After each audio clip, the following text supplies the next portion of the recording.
chapter 2 electrostatic potential and capacitance, say exercise 2.9. Explain what would happen if the capacitor given in exercise 2.8, a 3 mm thick mica sheet of dielectric constant equal to 6 were inserted in between the plates while the voltage supply remained connected after the supply was disconnected. तो यहाँ पे पूछा गया है कि 2.8 में जो parallel plate capacitor दिया गया था, जो हम लोग अगर थोड़ा रिमाइंड कर देता हूँ, मैं आपको फिर बता देता हूँ. 2.8 में दो पैरेलल प्लेट कैपेसिटर, मैं आपको ऐसे बता देता हूँ, दो पैरेलल प्लेट कैपेसिटर दिया गया था जिनके बीच का डिस्टेंस था 3 mm और उनके बीच का कैपेसिटेंस निकला था 17.71 पिकोफैराड. तो यहाँ पे पूछा गया है कि अगर एक्सरसाइज 2.8 का वही पैरेलल प्लेट कैपेसिटर के अंदर अगर 3 mm मिका शीट जो एक डाइलेक्ट्रिक कांस्टेंट है, 6 डाइलेक्ट्रिक कांस्टेंट है, वो अगर हम लोग इंसर्ट कर दे तो उसी वोल्टेज के मतलब उसी 100 वोल्ट सप्लाई जो एक्सरसाइज 2.8 में दिया गया था, उसी 100 वोल्ट सप्लाई के अंदर मतलब क्या चेंजेस आएगा. और फिर ये यहाँ का दो क्वेश्चन है, मतलब जब सप्लाई दिया हुआ होगा, 100 वोल्ट सप्लाई दिया हुआ होगा तब क्या चेंजेस आएगा, और 100 वोल्ट सप्लाई जब नहीं दिया हुआ होगा तब क्या चेंजेस आएगा. तो ये करते हैं हम लोग, इसको हम लोग लिख लेते हैं सॉल्यूशन. तो यहाँ पे दिया हुआ है एक थिक मिका शीट, तो गिवन लिख लेते हैं, गिवन हम लोग जानते हैं थिक मिका शीट. तो यहाँ पे मैं डाइलेक्ट्रिक कांस्टेंट डायरेक्ट लिख रहा हूँ, डाइलेक्ट्रिक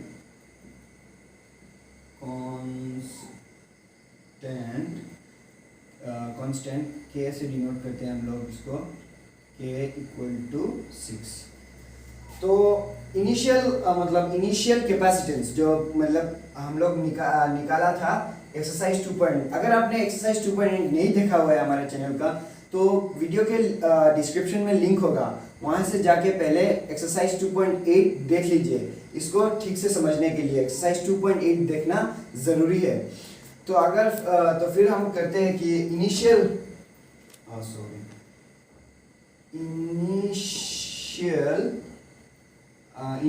कैपेसिटेंस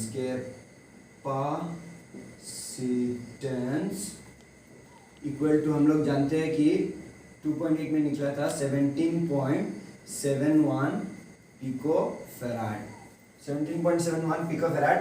तो हम लोग इतना तो मतलब 2.8 में किया हुआ है. तो अगर ये 3 mm मतलब 3 mm थिक मिका शीट अगर उस पैरेलल प्लेट के अंदर मतलब इंसर्ट हो गया, तो फर्स्ट मतलब हम लोग पहला क्वेश्चन कर लेते हैं जिसमें लिखा हुआ है कि विच when the voltage supply remain connected. तो वोल्टेज, ये पहला क्वेश्चन है, सप्लाई रिमेन्स कनेक्टेड. और ये दूसरा क्वेश्चन है after the supply was disconnected. तो पहला क्वेश्चन कर लेते हैं कि when the supply is connected. तो लिख लेते हैं when the voltage supply is connected. तो मैं ऊपर का वाला ऊपर में थोड़ा इरेज कर देता हूँ सो दैट हम लोग बेटर लिख सके थोड़ा. तो चलिए, when the supply is connected, तो न्यू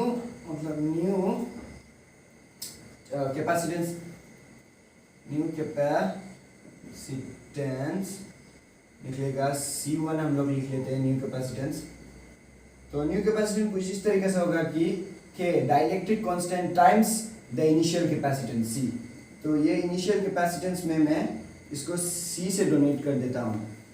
तो इनिशियल कैपेसिटेंस K हम लोग जानते हैं 6 into 17.71 into 10 to the power -12. तो ये हमारा मतलब न्यू कैपेसिटेंस, तो इसको हम लोग सॉल्व कर देते हैं। सॉल्व करने के बाद कुछ इस तरीके से आएगा कि 106 पिको फैराड। आप लोग सॉल्व कर सकते हैं इसको, मैंने डायरेक्ट लिख दिया है वैल्यू। तो ये नीचे का पेज हम लोग यूज कर देते हैं कुछ इस पार्ट तक।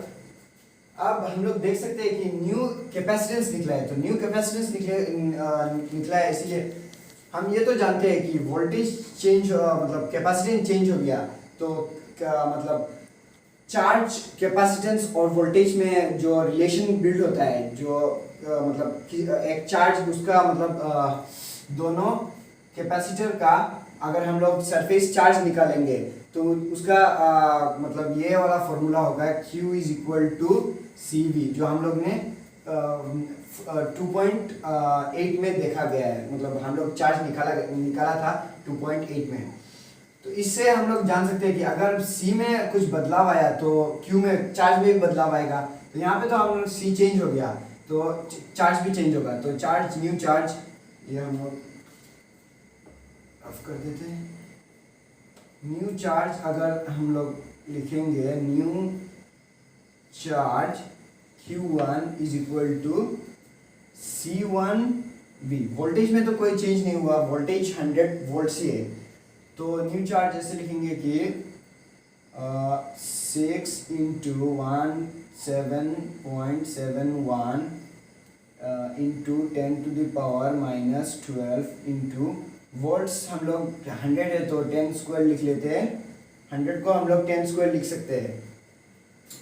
तो इसका वैल्यू कुछ इस तरीके से आएगा कि 1.06 into 10 to the power -8, 10 to the power -8 coulomb.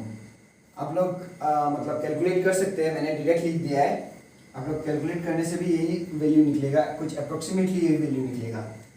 तो ये तो मतलब हमारा क्वेश्चन का फर्स्ट पार्ट था, when the voltage is connected. And now हम लोग दूसरा पार्ट करेंगे, after the supply is gets disconnected,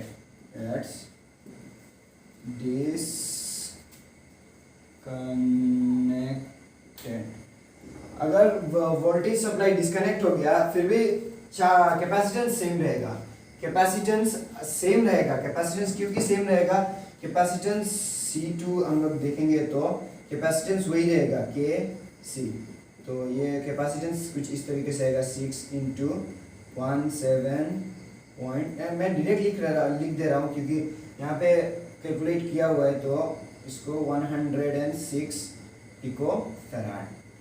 और हम लोग चार्ज की बात करें तो यहाँ पे वोल्टेज कनेक्टेड नहीं है, वोल्टेज मतलब डिस्कनेक्ट हो चुका है।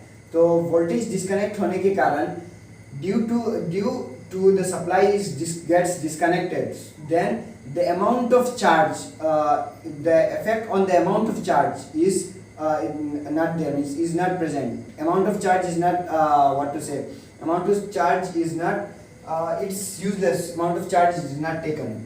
So I'll write here, so the new charge will be Q2. I'll write Q2 will be around 17.71 into 10 to the power -9 coulomb. Now as we know that the voltage, the external voltage is gets disconnected, but we have an internal voltage there. So I'll write that voltage V2 as Q2 by C2. This is the relation between voltage, charge and capacitance. Voltage, charge and capacitance. If this relation can be, means ये relation निकाल सकते हैं हम लोग इस relation से भी, जो हमने कुछ देर पहले ही देखा था। तो इसको सॉल्व करते हैं। चार्ज का वैल्यू यहाँ पे दिया हुआ है 17.71 into 10 to the power -9 coulomb, और यहाँ पे 106 into 10 to the power -12 coulomb नहीं लिखते हम लोग, अभी यूनिट्स नहीं लिखते। जो अब हम लोग अगर सॉल्व करेंगे तो सॉल्व करने के बाद कुछ इस तरीके से वैल्यू आएगा कि 16.6 वोल्ट्स, कुछ इस तरीके से वैल्यू आएगा जो तो अगर सॉरी कुछ 16.6 नहीं, अप्रोक्सीमेटली 16.6 नहीं, अप्रोक्सीमेटली 16.7 ऐसा कुछ वैल्यू आएगा। आप लोग कैलकुलेशन कर सकते हैं। तो हम लोग ने ये देखा कि जब सप्लाई कनेक्टेड था तब हम लोग का कैपेसिटेंस C1 चेंज हुआ और Q1 चेंज हुआ, और व्हेन सप्लाई was connected और when वहाँ यहाँ पे वोल्टेज का कोई चेंज नहीं हुआ, और when the supply gets disconnected